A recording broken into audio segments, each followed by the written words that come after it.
전세 사기 혈세 구제라. 사기는 다 정부 구제. 이게 무슨 말일까요? 그러면 사기를 맞으면 그게 뭐 보이스피싱 사기가 됐든 사인 간의 사기가 됐든 사기를 맞으면 정부가 다 구제해 준다, 그런 뜻인가요?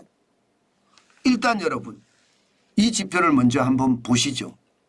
예, 이거를 보시면 여러분들도 굉장히 놀라실 거예요. 전세 사기 특별법 개정안, 이 내용을 보면 말입니다.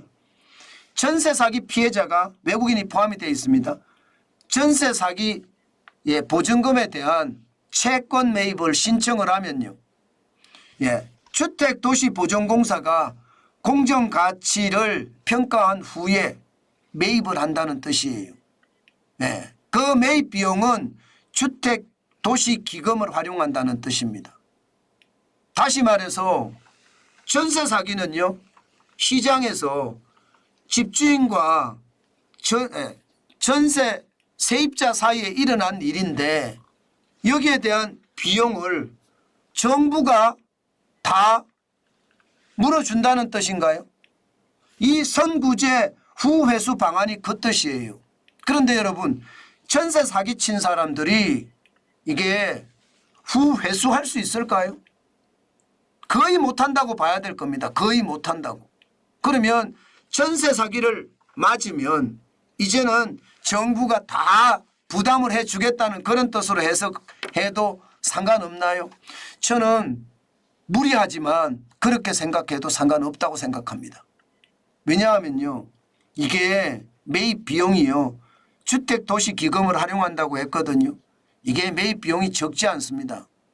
현재까지 말입니다. 법에서는 서울에는 우선 변제금으로 5,500만 원, 과밀지역은 4,800만 원, 일산이나 평택이나 파주는 2,800만 원, 그 밖의 지역은 2,500만 원입니다. 지금 현재는요. 그런데 전세 사기 특별법에 보면 이걸 다 해줘야 된다는 이야기가 있거든요. 저는 이게 피해자 평균 보증금 1억 4천만 원을 선구제 비용으로 다 썼을 경우 현재 한 3만 명 정도 된다고 합니다. 그러면 4조 2천억 원, 4조 2천억 원. 엄청난 돈이죠. 이게 정부가 대준다고 해요. 그럼 4조 2천억 원 어디서 대주느냐? 주택도시기금에서 대주는데, 이 주택도시기금이라는 게 여러분 결국은 청약저축이라는 거예요. 청약저축. 뭐 부동산 소유권 이전을 할 때 등기를 하잖아요. 이때 이제 국민 주택 채권이나 뭐 이런 걸 가지고 기금을 조성한 건데 이걸로 해주겠다는 겁니다. 여러분 지금 그 기금도요, 요즘 청약저축이 줄어들면서 그 기금 자체가 거의 바닥을 헤매고 있습니다. 실질적으로 2년 사이에 보면 55.1% 24조 8,130억 원이나 줄어들었거든요. 저도 말입니다. 주택 부금을 넣고 있는데 이거 뭐 앞으로 계속 넣어야 될까? 그런 생각은 해요. 제가 집이 없는 것도 아니고 집이 있는데 주택 부금을 지금 계속 넣고 있다는 자체가 이게 안 맞는 것 같더라고요. 그래서 저는 이게 넣어야 되는지 안 넣어야 되는지 모르겠다, 이런 생각이 듭니다. 그런 걸 생각을 하면 이게 앞으로도 주택도시 기금이 줄어들 가능성이 있잖아요. 그런데 여기에다가 앞으로 전세 사기 피해자에게 우선 변제를 이 기금으로 해주면 4조 2천억을 내줘요. 그러면 이게 그냥 고갈이 금방 날 겁니다. 이 고갈이 나면 어떻게 됩니까? 고갈이 나면 여러분 결국 말입니다. 세금을 동원해서 집어넣을 수밖에 없습니다. 혈세 구제를 한다는 거예요. 이게 여러분 시장경제를 이야기하는 정환진 입장에서 보면 이게 말이 안 된다고 생각해요. 저는 자유민주주의와 시장경제 입장에서 시장에서 일어난 사기를 정부가 세금을 내서 도와준다는 이야기가 되는 거잖아요. 결국은요. 그러면 여러분 보이스피싱 사기는 어떻게 할 겁니까? 보이스피싱 사기도 이거는요, 저는 물어줘야 된다고 생각해요. 어디 그뿐입니까? 4인 간 사기가 한두 건이 아니잖아요. 4인 간의 사기. 이것도 정부가 다 구제해 줘야 된다는 뜻인가요? 법이라는 게 그렇습니다. 법이라는 게 형평성이 있어야 되잖아요. 누구는 해주고 누구는 안 해주면 이게 법입니까?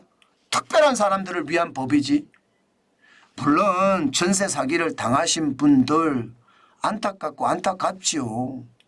저도 그것 때문에 많은 사람들이 우울해질 거라고도 저도 생각해요. 저도 전세를 안 살아본 게 아니고 저도 십수년을 이상 십수년이 어디 서울에 올라와서부터 시작을 해서요. 옥탑방부터 시작해서 반전세 또 전세 이렇게 저도 한 20년 가까이 살았거든요. 20년은 아니지만 십수년은 살았습니다. 그렇게 살아본 저로서도요. 전세 사기 안타까운 것은 사실입니다. 그렇다고 말입니다. 그들의 감정을 건드려서 시장 경제를 무너뜨리는 일을 만들겠다고요? 저는 이게 시장을 망치는 게 아니에요. 지금 현재는 전세 사기 피해자를 구제한다고 이야기를 하지만 시장을 망치는 것은 당연하고요. 이게 국가 체제까지도 저는 바뀔 수가 있다고 생각을 합니다. 세상에 사인 간의 사기가 국가가 세금으로 메워준다고 하면 이게 국가 체제가 바뀌는 게 아니고 뭐겠습니까? 결국은 공산주의, 사회주의화 되겠다는 이야기잖아요. 저는 이게 앞으로 아마 큰 문제를 만들어낼 수도 있을 겁니다. 물론 그 사이에 헌법재판소에 헌법소원을 하면 이것은 형평성 논란이라는 차원에서 말입니다. 이거는 판단을 할 거라고 저는 생각을 해요. 그렇지만 그렇게 하기 전에 말입니다. 이게 자유민주주의와 시장경제가 꼽힐 수 있게 만들어줘야 되는데 그렇지 못하고 점점 사회주의화, 점점 공산주의화 돼가고 있다는 것 이거 어떻게 생각하면 충격적입니다. 아마 민주당 정권이 아니죠.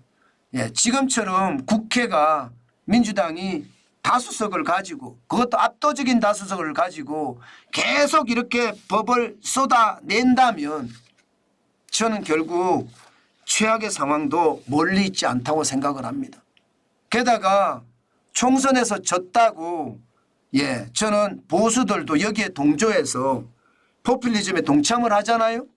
그러면 그리스가 그랬던 것처럼 그리스가 똑같이 그랬거든요. 그리스가 좌파가 퍼주기 위해서 권력을 잡고 나서요. 우파가 권력을 잡기 위해 더 많이 퍼주기를 했습니다. 그 바람에 그리스가 완전히 구리스가 돼버렸어요.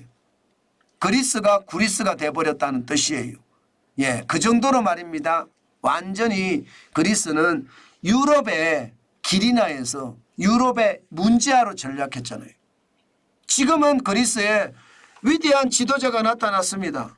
미초타키스 총리라는 그런 위대한 지도자가 그리스의 부채를 낮추고 좌파 정책을 걷어내면서 본연의 그리스의 모습을 지금 찾고자 노력하고 있습니다. 저는 지금 우리 경제에 그런 위대한 미초타키스 총리 같은 그런 분이 나타나야 된다고 생각합니다.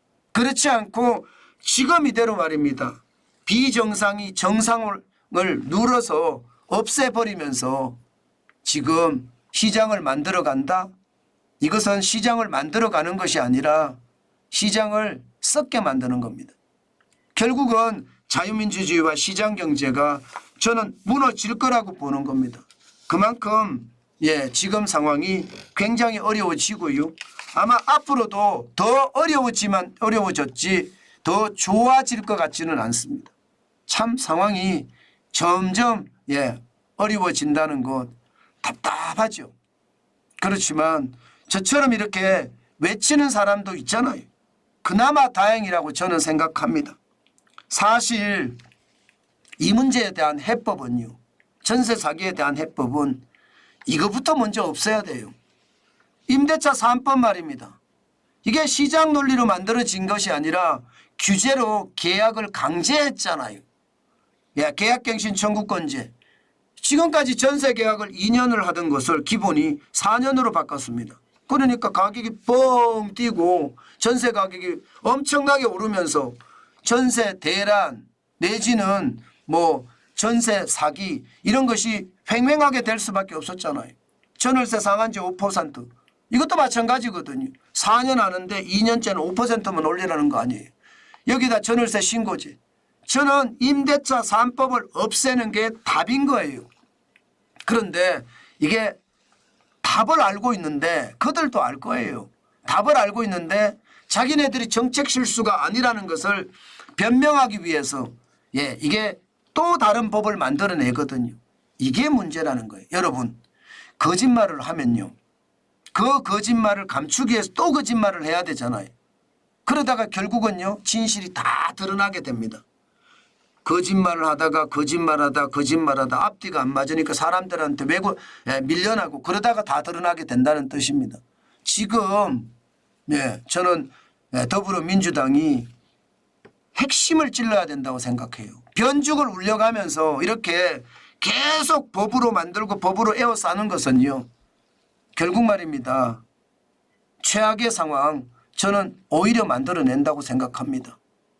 제가 그랬잖아요. 윤석열 정부가 총선에서 패배한 원인은 경제개혁에 전곡을 찌르지 못했기 때문이다. 변죽만 울리기 때문에 모든 사람들이 어려워졌고 그 어려움 때문에 총선에서 대몰락한 거다. 제가 그렇게 말씀을 드렸습니다. 저는 이거 제대로 하지 못하면요. 제대로 하지 못하면 저는 지금 국민의힘이 총선에서 몰락했듯이 저는 민주당도 충분히 그럴 수 있다고 생각합니다. 핵심을 찔러야 됩니다. 지금처럼 이렇게 가면 나라가 결국 좌경화됩니다. 저는 그 좌경화가 자유민주주의와 시장경제를 완전히 망친다고 생각을 하거든요. 여러분 우리 잘 알아야 됩니다. 진실을 알아야 나라가 정상화될 거다. 저는 그런 차원에서 여러분들에게 진실을 알리기 위해서 계속 말입니다. 여러분에게 말씀 올리겠습니다.